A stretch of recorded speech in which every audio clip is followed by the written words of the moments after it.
Hello everyone, welcome to Eye on Africa. Here are your headlines on this Tuesday. Boko Haram claims responsibility for the kidnapping of over 300 schoolboys as Nigeria's government says it has established contact with the kidnappers and is negotiating the children's release. Somalia severs diplomatic ties with Kenya after Nairobi hosts leaders of a breakaway region. And we'll take you to Gabon, where the country's only circus troupe is fighting against bankruptcy and hoping to soon stun crowds once again. But first, a man identifying himself as the leader of Nigeria's Boko Haram has released an audio file in which he claims the group is responsible for the kidnapping of more than 300 schoolboys. The terrorist group has waged an insurgency in the country's northeast since 2009, but has not previously claimed attacks in the northwest. The government says it has spoken to the kidnappers and is currently negotiating the children's release. Emerald Maxwell has more. Abandoned school bags. All that remains after the school in northwestern Nigeria was stormed by more than 100 gunmen late on Friday. Hundreds of schoolboys are missing, believed to have been abducted. Despairing families are appealing to the government. The attack took place in Katsina State, where the country's president, Muhammadu Buhari, is from.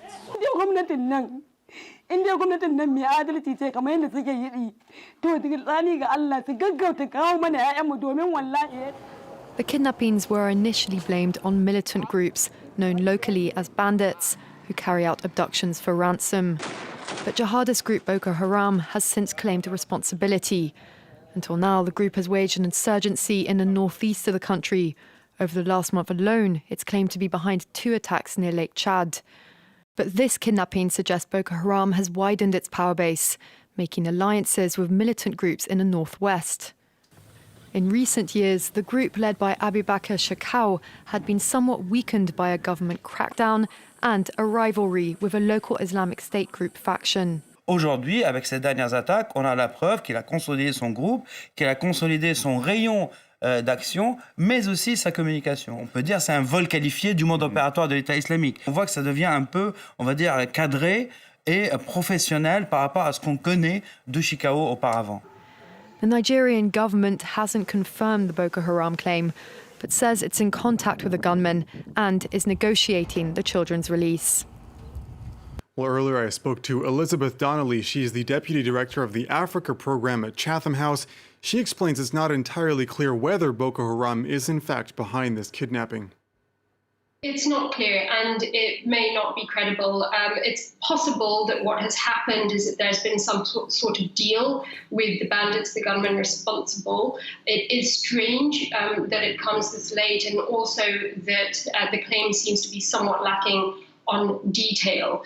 If it is the case that this is a Boko Haram abduction, this is quite shocking. It is quite a distance from the northeast of Nigeria, which is the Boko Haram stronghold, to the northwest where these abductions took place.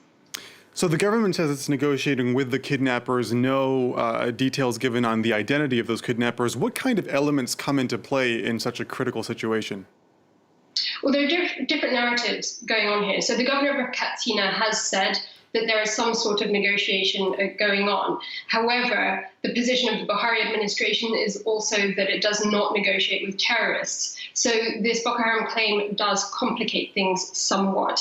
Now, if it is what are referred to as bandits in the northwest, if it is a group of bandits, i.e. armed gunmen, and it is a case of kidnap for ransom, then it may well be that there is some sort of negotiation going on for money. Our problem here is that it's not clear who the perpetrators are of this. It becomes, perhaps to put it this way, more straightforward if it is gunmen looking for some sort of payment. It is much more complicated and will be much more long-running if there is some sort of Boko Haram involvement, even if there has been some exchange with Boko Haram more recently from an armed group. So that makes it a little more complicated.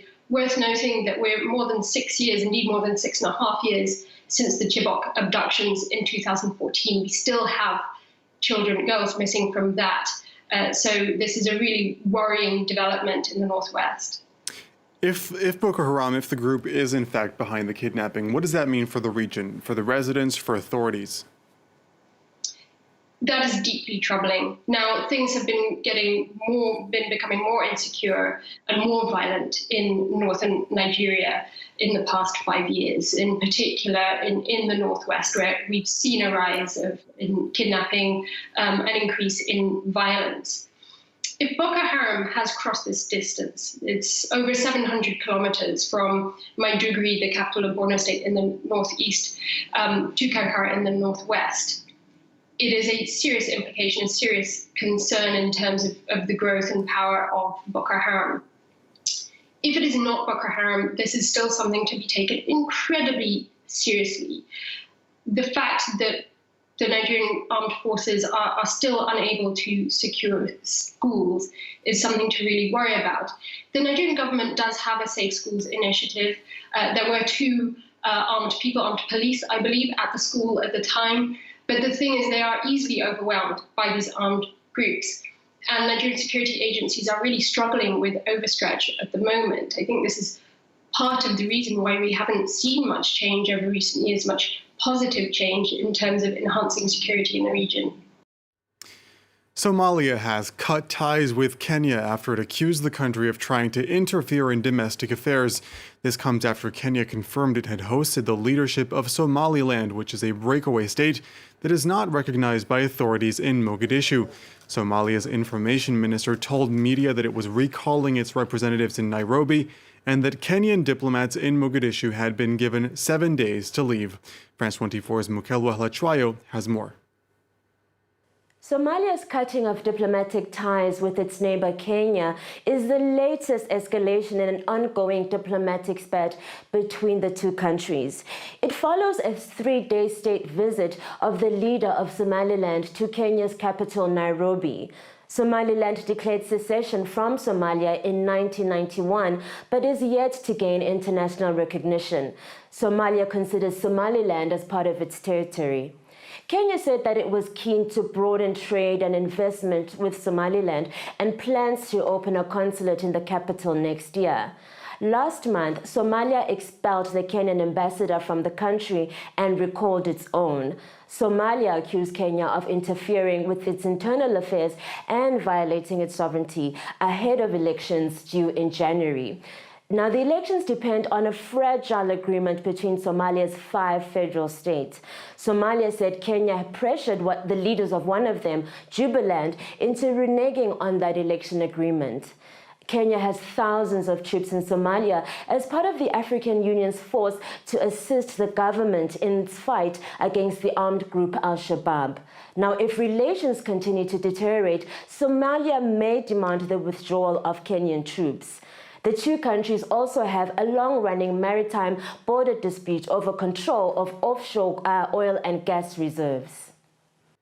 Alpha Condé has taken the presidential oath of office this Tuesday as he gets set to begin his 3rd term as leader of Guinea. The polls that led to his re-election were violently disputed, with dozens losing their lives in the clashes.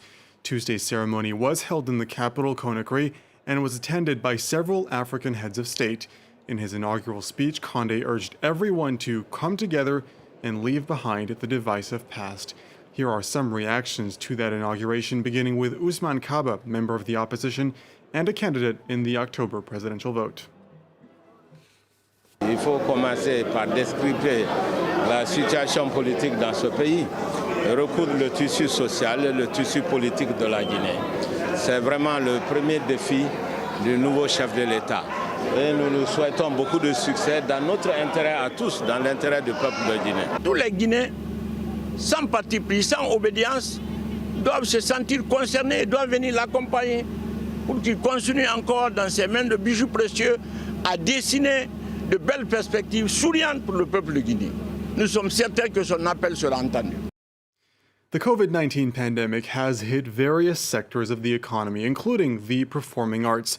But what about those who were already struggling even before coronavirus hit? France 24's Shirley Sitbon takes us to Gabon, where the country's only circus troupe is facing ruin.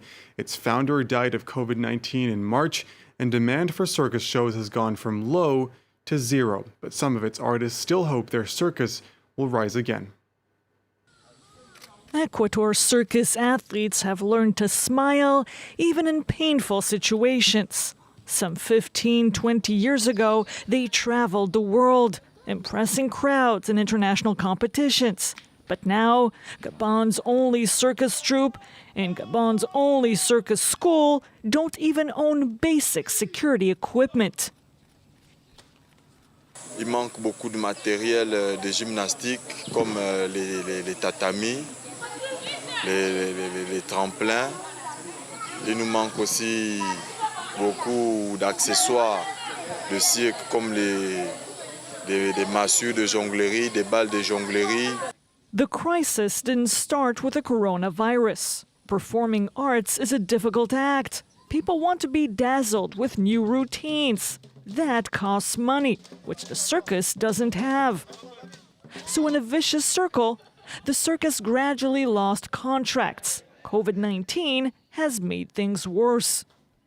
Personne ne nous appelle. Toutes les sociétés ne peuvent pas nous appeler à cause de l'avènement du Covid-19. Et c'est très compliqué pour la troupe, puisque nous vivons de ça. The troupe has even lost its founder to COVID back in March. But no matter the obstacles, these men, some of whom have arrived here as children, have remained on the site, passing on their know-how to new generations, dreaming of success. Even if they no longer thrive as a troupe, they have passed on their motto: discipline, courage, and joy, hoping for better days. A difficult time for everyone. That wraps up Eye on Africa on this Tuesday night. Thank you for watching. Stay tuned to France 24.